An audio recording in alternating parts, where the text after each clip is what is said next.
Sarah Boltman, and I teach coaching courses within YWAM. And I coach DTS students to help them figure out what they want to do after they graduate. I want to talk to you a little bit today about why it's important to use a coaching approach to help people move into action. But first I want to show you an illustration of what coaching is as opposed to mentoring. So here you go, object lesson. This is what it looks like when you're mentoring someone. You say to them, hey, what's going on in your life? How is it going? What are you thinking about? And they start to tell you, well, this is going on in my life, and this is going on, and this thing is really hard, and yeah, just kind of struggling with that. Well, as a mentor, what you do is you say, well, I've been through that before. Yeah, this is you shouldn't even be thinking that. This doesn't really make sense. What you got to do is you got to do this, and you got to do that, and then make sure this, you do that at the end. And then you say to them, there you go, here's your plan. If you do this, everything will work out great. And that's awesome. Mentors are super valuable and important in our lives because they've walked through it before. They know what works, what doesn't work, and they can give us a good blueprint to move forward ourselves. But a coach is different, and a coach does things a different way and for a very specific reason. And I want to show you what it looks like if you're working with someone with a coaching approach. Okay, so the coach would say to the person, hi, what's going on? What would you want to build? And for them, they always begin with what the person wants to build, what the person wants to do, or what the person wants to move forward in. It has to come from that person, not themselves. So the person says, well, I think I want to build a tower. And the coach says, okay, do you want it to be a big tower, small tower? And they say, oh, maybe this big. He says, okay, do you want it to be square or circle? Maybe square. So the coach helps them get really clear on what they actually want to do. What are they wanting to actually create in their life? So the coach says, okay, that's what you want to make. Let's figure out how to do that together. So they said, okay, what's going on in your brain? And again, the person will begin to tell them, well, this is happening, and this is also going on, which is hard. And then the coach will begin to ask very specific questions to help the person figure out how they want to build based on what they already know and what they have.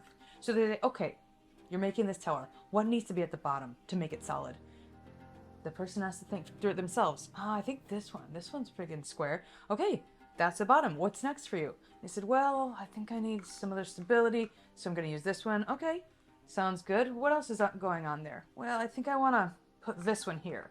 Okay, does that make sense? Is that going to be stable enough for you? They help you look it over? Maybe not. I think maybe these guys need to go here.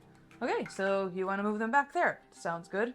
What else? Is this a tower that you were hoping to make? And the person would look at it and say, I don't know, I think something's missing. And you ask them, well, what is missing? And they think it up, and they come with a conclusion, well, I think it's this. You say, okay, that's what's missing. You want to put it there? All right. Looks like you have a pretty solid tower. Is it square? Is it the height you wanted? Is this really what you're going for? And the person will have thought so deeply through all of the aspects of what it is that they're building and wanting to do that they'll be deeply bought in to the plan that they have made. That's the difference with coaching. And what a coach does then is they said, okay, go ahead and try this on. See how it works and come back and let's talk about it. So that is the difference between coaching and mentoring. A coach is helping the person take what they already know and learn how to put it together in a way to make a really solid plan. So why would we use coaching in YWAM? Why would we use coaching in helping mobilize people into missions? Well, this is why. First of all, I want to tell you what I've seen in my own context in coaching DTS students. What I've noticed is many DTS students come in and they have no clue what they want to do afterwards. I've had a theory that if people go home without a plan, they will struggle. And I was not sure, but I wanted to track that. So I looked at students going home and I checked in with them every single month, an hour-long conversation. How's it going? What's going on with you?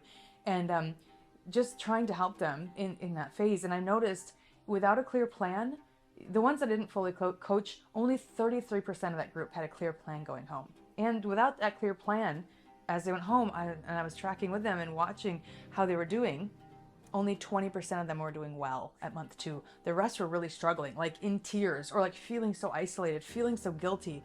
And they were just struggling. And it hurt me as a person who really cared about them and trying to help them put these pieces together. But I thought, you know what, I think let's work with students and help them get really clear on what they want to do when they go home. Let's take more time during DTS to do that. So I just asked these questions. I said, what do you want to get out of this experience? And what do you want to do afterwards?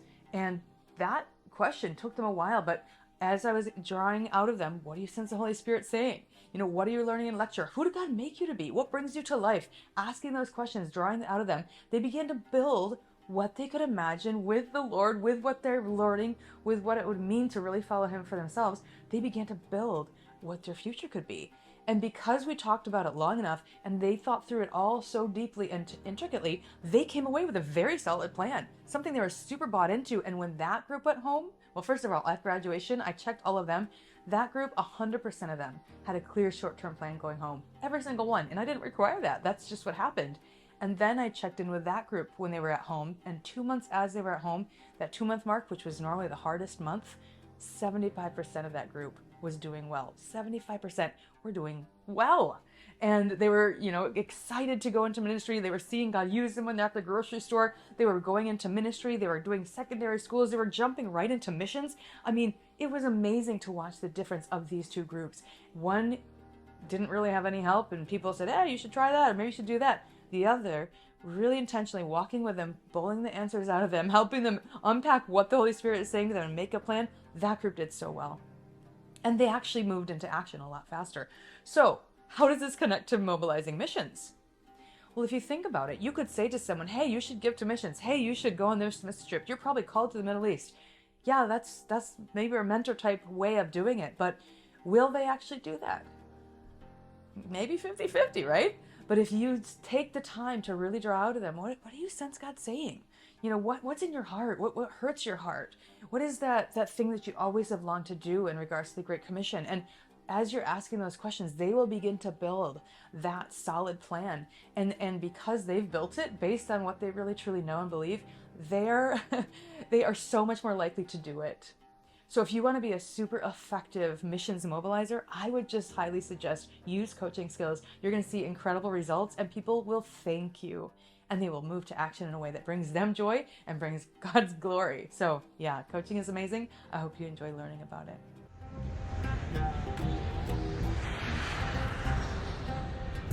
Mentoring Missions Advocates. This is globalcastresources.com.